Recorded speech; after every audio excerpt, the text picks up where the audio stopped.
সাংবাদিকতা আসলে কি? সাংবাদিকতা পেশায় যারা নিয়োজিত তারাই ভালো জানে সাংবাদিকতা কি। সাংবাদিকরা হচ্ছেন সমাজের দর্পণ। সমাজের দর্পণ কখন হয়? যখন সমাজের নিয়মাবলীকে সাংবাদিকরা ফলো করে সেটাকে আরেকটু উচ্চমানের পর্যায়ে নিয়ে আসার যে কর্মপ্রচেষ্টা সেটা সাংবাদিকরা করে থাকেন। সাংবাদিকরা হচ্ছেন সমাজের দর্পণ। তাদেরকে সমাজের দর্পণ কেন বলা হয়? কারণ সমাজের মধ্যে যে অনিয়ম, দুর্নীতি, দুর্বৃত্তায়ন সেগুলোর বিরুদ্ধেই হচ্ছে সাংবাদিকদের অবস্থান।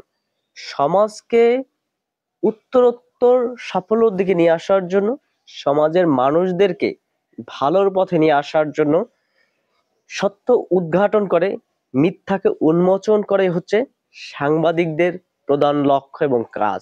যার ফলশ্রুতিতে সাংবাদিকদেরকে বলা হয় সমাজের দর্পণ। সাংবাদিকতা হচ্ছে মহান পেশা।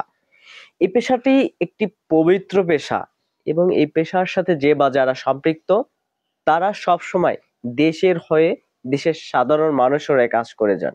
দেশের সাধারণ মানুষ যে কোনো সমস্যার সম্মুখীন হলেই তখন সাংবাদিকদের শরণাপন্ন হয়ে থাকেন।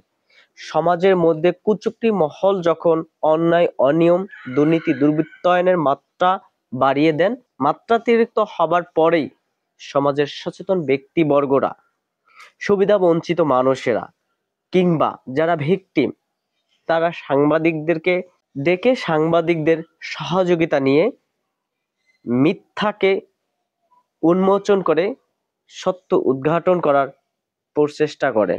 সাংবাদিকতার এই মহান পেশায় যে বা জড়িত তাদের প্রশাসনের মতো করে দেশের হয়ে কাজ করতে হয়। অনেক বিপদের সম্মুখীন হতে হয়, যে বিপদগুলো আসলে সাংবাদিকদের জন্য প্রযোজ্য নয়। বাংলাদেশ প্রশাসন যেভাবে সজাগ দৃষ্টি রাখে, জনগণের কল্যাণে নিজেদেরকে ব্যয়িত করে, তদ্রূপ সাংবাদিকরা সর্বোচ্চ ভূমিকা নিয়ে, সর্বোচ্চ প্রচেষ্টা নিয়ে, সর্বোচ্চ সহনশীলতার আলোকে সমাজের মানুষদের পাশে থাকে। যে কোনো সত্য এবং সত্যায়িত করার জন্য তারা প্রচেষ্টা চালিয়ে যান। এটাই তো হচ্ছে সাংবাদিকতা। এই মহান পেশার সাথে যারা সম্পৃক্ত তারা তো অনেক ভাগ্যবান, তাদের তো কপাল অনেক ভালো।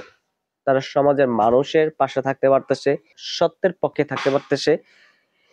ইচ্ছে হলেই সত্যকে উদ্ঘাটন করার জন্য হাতে কলম নিয়ে নিজের মতো করে সমাজের প্রয়োজনে লিখতে পারতেছে। এই পেশাকে আসলে আমাদের সাধুবাদ জানানো উচিত। এটাই হচ্ছে শিক্ষকতা পেশা যেমন সর্বাঙ্গীন শ্রদ্ধেয়, তদ্রূপ সাংবাদিকতা পেশা হচ্ছে সর্বাঙ্গীন শ্রদ্ধেয়।